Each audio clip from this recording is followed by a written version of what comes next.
Bu arada bunu dəyişmək lazımdır. 7 il yox. Hə, gəlin il 8 il oluruq. Gəlin anaqı dəyişəlim. Onu nəzərə alaq. 140-150 min dollardan başlayır. Məsələn, Bakıda ən minimal edapsız 2 yıl parayla olan. Yüngül qəzalı vəziyyətdə 105-110 min dollar aralığı tam Bakı təhvili mümkündür. Qəzasız isə 115 min dollardan başlayaraq. 32 min dollardan başlayaraq. 22 min dollardan başlayaraq. 75 min dollardan başlayır. 50-55 min dollardan başlayaraq. Ən son modeli məsələn 80-85 min dollardan başlayır. M-paket olmayanın bütün xərclər daxil 55-60 min dollar alıb Bakı təhvili mümkündür. Minimum 65-68 min dollar. Hal-hazırda gömrük ƏDV güzəştlərinin ləğv olunmasını nəzərə alsaq 45-50 min dollar. 65 min dollar minimum. 45-50 min dollar.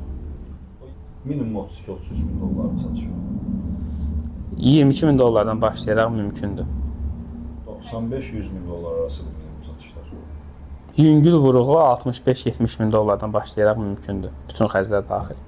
Dəyərli izləyicilər, bəzilərinizdən rəylər görür ki, bütün avtomobillər buradakı qiymətlərə gəlir. Xeyr, bu heç elə deyil. Aşağı bütçəli avtomobillərdə artıq haqlısınız. Hal-hazırda gömrük dəyişikliklərini nəzərə alsaq, çox da fərq qalmır. Amma böyük bütçəli avtomobillərdə, yəni yuxarı segment avtomobillərdə gördüyünüz kimi ən az 10-15-20% fərq vardır. Bu da hər avtomobildə 10-15 min, 20 min dollar civarı fərq edir və ən əsası siz istədiyiniz avtomobili seçirsiniz. Burada bəzən avtomobil gedirsiniz, bəyənmirsiniz, bilmirsiniz bu necə sahibi olub, amma Amerikadan alarkən tam şəffaf şəkildə bütün məlumatlara yiyələnirsiniz.